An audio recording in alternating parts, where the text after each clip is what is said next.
Hello friends, இன்றைக்கி நாம் ராகி இடியப்பம் தாங்க. இந்த மாதிரி சூப்பராக உங்களுக்கு நூல் மாதிரி தனித்தனியாக வேணும்னா நம்ம வீடியோ உங்களுக்கு ரொம்ப ரொம்ப யூஸ்ஃபுல்லாக இருக்கும். அது மட்டும் இல்லாமல் நிறைய டிப்ஸுகளோட நம்ம வீடியோ சூப்பராக இன்றைக்கி வந்திருக்கு. இந்த டிப்ஸ் எல்லாம் உங்களுக்கு ரொம்ப ரொம்ப முக்கியங்க. இடியப்பம் நல்லா உதிரி உதிரியாக வேணும் அப்படின்னு நினைக்கிறீங்களா? அப்போ நம்ம சேனல் சப்ஸ்கிரைப் பண்ணி வச்சுருங்க. வாங்க நாம் இந்த இடியப்பத்தை எப்படி செய்யலாம் அப்படின்னு பார்க்கலாம். ரொம்ப சூப்பராக இருக்குங்க. இந்த மாதிரி தனித்தனியாக லேயர் லேயராக சூப்பராக வந்துடும். ஃபஸ்ட் டைம் இடியப்பம் பண்ணுறவங்க அப்படின்னா கூட இந்த வீடியோ அவங்களுக்கு ரொம்ப ரொம்ப யூஸ்ஃபுல்லாக இருக்குங்க. வாங்க நாம் எப்படி பண்ணலாம் அப்படிங்கிறத பார்த்துடலாம். இதுக்கு நாம் முதல்ல தண்ணியை சுட வைக்க போகிறோங்க. இப்போ எப்பயுமே நீங்கள் தண்ணி சூடு பண்ணும்போது அதில் கொஞ்சமாக ஆயில் போட்டுக்கோங்க. ஏன் இந்த ஆயில் போடுறோம் அப்படின்னா, இந்த இடியாப்பம் நம்மளுக்கு புளியும் போது கை வலிக்காமல் இந்த இலக்கம் கொடுக்கறதுக்காக தான் நம்ம ஆயில் ஊற்ற போகிறோம். இந்த மாதிரி நீங்கள் ஆயில் ஊற்றிட்டு அந்த தண்ணியை என்ன செஞ்சுருங்கன்னா ரொம்ப கொதிக்க வைக்கக்கூடாதுங்க. ரொம்ப கொதிக்க வச்சிட்டிங்க அப்படின்னா மாவு ஒரு பிசுபிசுப்பு தன்மை வந்துடும். அதனால் எந்த ஸ்டேஜில் நம்ம தண்ணியை கொதிக்க வைக்கிறது எடுக்கணும் அப்படிங்கிறத நான் உங்களுக்கு சொல்லிடுறேன். கண்டிப்பாக எண்ணெய் ஊற்றிட்டு நீங்கள் பண்ணினீங்க அப்படின்னா நல்லா உங்களுக்கு புளியறதுக்கு கையே வலிக்காதுங்க. இது ஒரு அருமையான டிப்ஸு. இதை ஃபாலோ பண்ணிக்கிறங்க. தண்ணியிலே நீங்கள் எண்ணெயை ஊற்றிட்டு நீங்கள் தண்ணியை நல்லா சூடு பண்ணிக்கலாம். இப்போ நான் தண்ணி எவ்வளோ தூரம் நம்ம சூடு பண்ணணும் அப்படிங்கிறத சொல்கிறேன். தண்ணி இந்த மாதிரி கீழே பார்த்தீங்கன்னா லைட்டாக பபுளாக வருது பார்த்தீங்களா? இந்த ஸ்டேஜ் தான் கரெக்டாக இருக்கும். இப்போ நாம் தண்ணியை எடுத்துடலாங்க. இப்போ நாம் இடியாப்பத்துக்கு மாவு தான் சேர்க்க போகிறோம். இடியாப்ப மாவு பார்த்துக்குங்க. இப்போ நம்ம இதில் நான் இந்த கப் அளவுக்கு தான் இடியாப்ப மாவு எடுத்திருக்கேன்.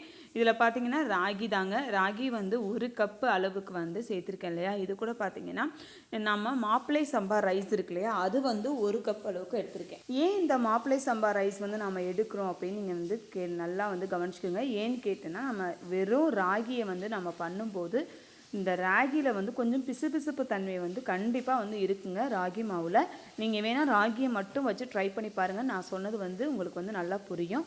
அதனால தான் நம்ம என்ன செய்கிறோன்னா, ஒரு கப்பு அளவுக்கு நாம் மாப்பிள்ளை சம்பாவும் இன்னொரு கப்பில் பார்த்திங்க அப்படின்னா பாதி கப்பு, அதாவது 1.5 கப்பு அளவுக்கு நம்ம மாப்பிள்ளை சம்பாவும் 1.5 கப்பு அளவுக்கு ராகி மாவும் எடுத்திருக்கோம். இந்த மாதிரி சரிசமமாக நம்ம எடுக்கும்போது தான் இந்த இடியாப்பம் ஒரு பிசுபிசுப்பு தன்மை இல்லாமல் நம்மளுக்கு வரும். அதனால நீங்கள் வெறும் ராகி மட்டும் போட்டால் சூப்பராக இடியாப்பம் வந்துடும் அப்படின்னு எனக்கு தெரியலங்க. நான் ட்ரை பண்ண வரைக்கும் ராகியில் பண்ணும்போது கொஞ்சம் நம்மளுக்கு அந்த பிசுபிசுப்பு தன்மை இருக்க தாங்க செய்யும்.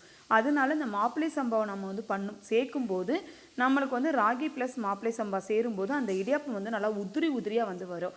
மாப்பிள்ளை சம்பா இது நான் நாங்களே ப்ரிப்பேர் பண்ண மாவு தான் மாப்பிள்ளை சம்பா.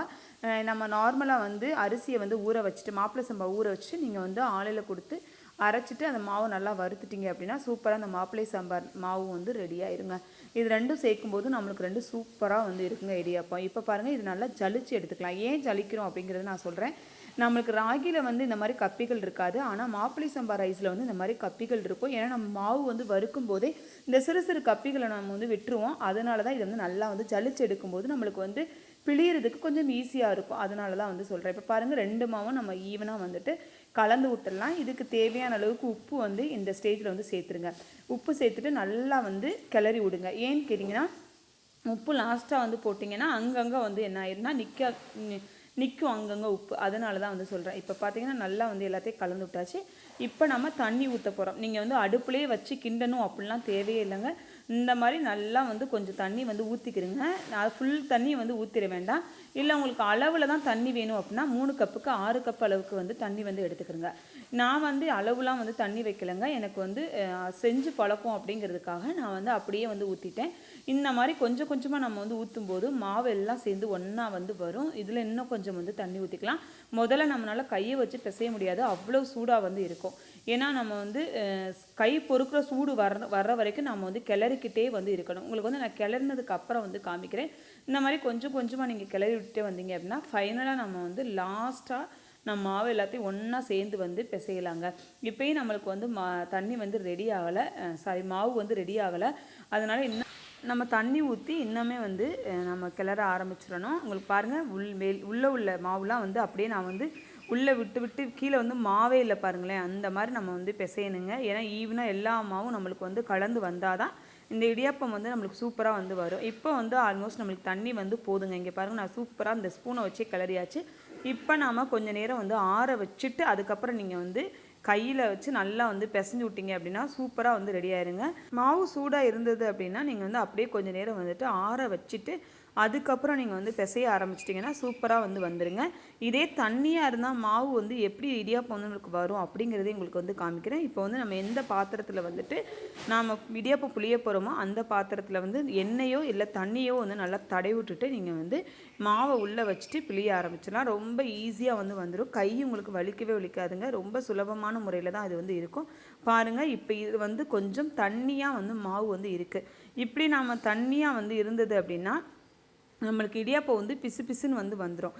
இதே நம்மளுக்கு வந்து தண்ணியாக இல்லாமல் கொஞ்சம் மாவு, இப்போ நான் சப்போஸ் உங்களுக்கு வந்து மாவு கொஞ்சம் தண்ணியாக இருக்குது அப்படின்னா நீங்கள் கொஞ்சம் கேப்பை மாவோ இல்லை அப்படின்னா மாப்பிள்ளை சம்பாவோ கலந்து பிசைய ஆரம்பிச்சிட்டிங்க அப்படின்னா சூப்பராக மாவு வந்து ரெடி ஆயிடும். இப்போ நான் வந்து கொஞ்சமாக வந்து மாப்பிள்ளை சம்பா போட்டு தாங்க வந்து பிசைகிறேன். இது வந்து தண்ணி அதிகமானா மட்டும்தான். இல்லை நீங்கள் கரெக்டாக வந்து மாவு பிசைஞ்சிட்டிங்க அப்படின்னா நீங்கள் அப்படியே வந்து விட்டுடலாம். இப்போ பாருங்கள், சூப்பராக இந்த மாதிரி மாவு உங்களுக்கு வந்து எடுத்து காட்டுறேன். நல்லா வந்து மாவு ரெடி ஆயிடுச்சு. இந்த மாதிரி தான் வந்து இருக்கணும். நம்ம உருட்டும் போது பார்த்திங்கன்னா அந்த மாவு வந்து ஒட்டவே கூடாது. அப்படி இருந்துச்சுன்னா தான் நம்மளுக்கு வந்து மாவு கரெக்டான பக்குவத்தில் நம்ம ரெடி பண்ணியிருக்கோம் அப்படின்னு அர்த்தம். இப்போ பாருங்கள், இந்த மாவு இதே இதில் உங்களுக்கு வந்து பிழிஞ்சு காமிக்கிறேன். இதில் மட்டும் இல்லைங்க, நீங்கள் சப்போஸ் வந்துட்டு மாவு வந்து கீழே வந்து கரெக்டாக க்ளோஸ் பண்ணாமல் நீங்கள் வந்து விட்டுட்டிங்க அப்படின்னா நம்மளுக்கு வந்து புளியும் போது என்ன ஆயிருன்னா டப்புன்னு வந்து கீழே வந்து விழுந்துடும். அதுவும் வந்து பார்த்துக்குங்க. அதனால் மாவு வந்து நிறைய உள்ளே வச்சிட்டிங்க அப்படின்னா உங்களுக்கு வந்து இந்த மாதிரி ஃபால்ட் வந்து வரும்.